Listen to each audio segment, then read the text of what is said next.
Hey, what's up, guys? Scott here, back with another video. Been about a month, so it's time to upload one. So, all right. So today I'm gonna be talking about Superman and Lois, the CW show. Um, obviously centered on the characters of Clark Kent, Superman, and Lois Lane, and in this continuity, they have two sons, Jonathan and Jordan. One has powers, and the other one doesn't so far. And we're going into season 4, which is the final season. So I don't see. Jordan is the one that has powers. I don't see Jonathan developing powers in this final season, but it could happen. Who knows? But anyway, I just kind of want to talk about my thoughts on the show so far, my expectations going into this final season, and kind of just go from there. All right, so let's get the big elephant out of the room first. I was so mad.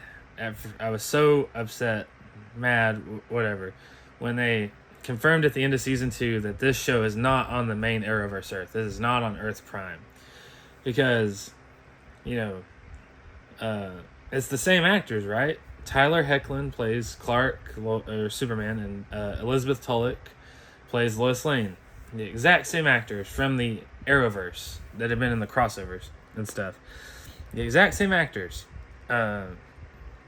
play these versions as well in the show. And for the first 2 seasons, we thought, we the fans thought this was on Earth Prime.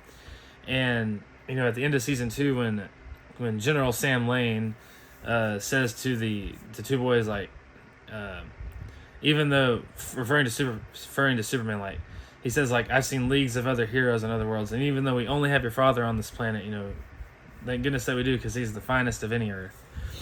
And that was confirming Superman's the only hero on this Earth, and so that therefore it obviously cannot be on Earth Prime. So me and a lot of other fans were so mad at that, and I'm still sore about it to this day, because they should have made this show an Arrowverse show on Earth Prime. That way we could have other characters show up, like Flash, Supergirl, White Canary. But okay, that aside, though, the show on its own merit is still an amazing show. So had to get that out of the way first, but I'm strictly going to be looking at the show on its own merit, regardless of its connectivity to the overall Arrowverse. So overall, the show has been outstanding.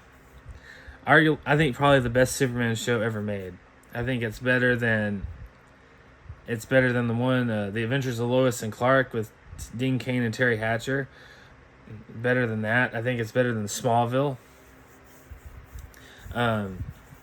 I think it's the best Superman TV show ever made, and because of the quality of the writing, the effects, the dynamic. I think this show does a great job of balancing between all the characters. You have obviously Clark and Superman dealing with stuff, the two boys, and Lois dealing with her stuff. I think the show does a good job of balancing all that through all the seasons and episodes. And then you have the supporting characters like Lana Lang and the other people in Smallville, right? They have stories going on too. I think the show does a good job of balancing all the character storylines for the most part.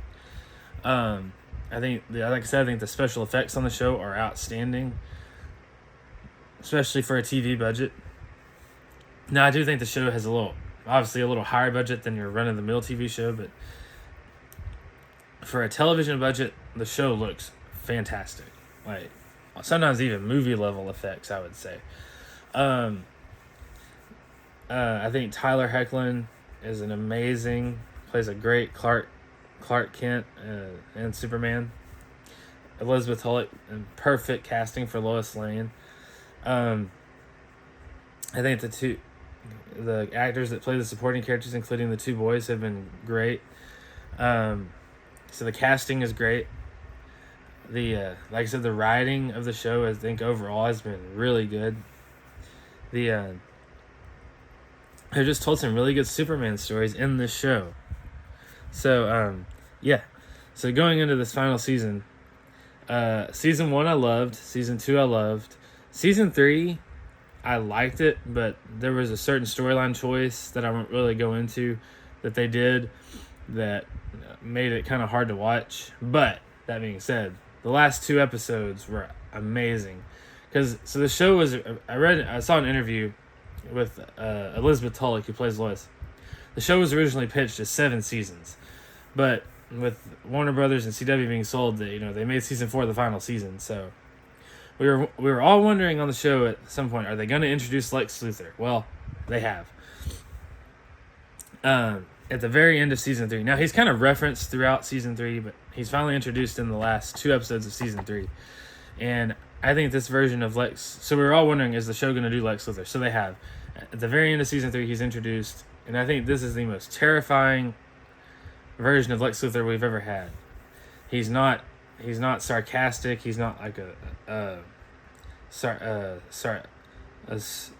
aleck. He's not a smart aleck. He's like dead serious. I will not hesitate to kill you in front of your family and friends. Like, nothing is going to stand in my way of what I want to do. He is a dead serious Lex. And Michael Cudlitz, who plays this, he's a big guy. So he has the size gives him that intimidation factor, right? So I think this is the most intimidating version of Lex Luthor we've ever had in live action, for sure. Because of his size, right? And just his no-nonsense attitude. Like, he's dead serious. Going into season 4, I'm really excited to see how they're gonna. They've got 10 episodes to tell this story, so they're gonna have to do some really tight, because most TV seasons are like, nowadays are like at least 13 episodes, so 13 to 22 episodes. So they only have 10 episodes this season to tell a really tight story that not only tells this conflict with Lex, but wraps up the show as a whole. So I'm interested to see how the writers and stuff are going to tell the story within just 10 episodes, which you can tell. I mean, there's been shows that have told a good story in less than that.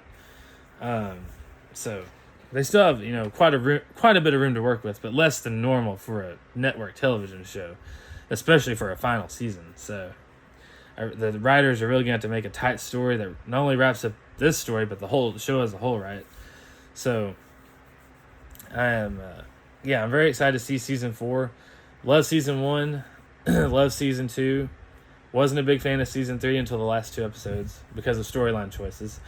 But I think season 4 is going to hopefully knock it out of the park, because it seemed like, I've seen trailers and stuff, it seems like season 4 is getting back to that feeling of seasons 1 and 2 feels. So of this battle with Lex, it's going to be happening. So as far as stuff we know, well, we know that obviously Lex is the main villain of season 4. We assume that Lex creates Doomsday at the very end of season 3.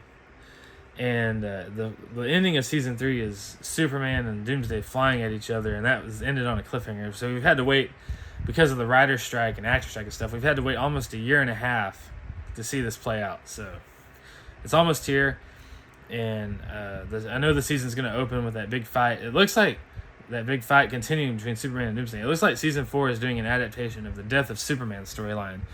So I cannot wait to see what they do, because this show is really special, and I think they can do a really good send-off for the show.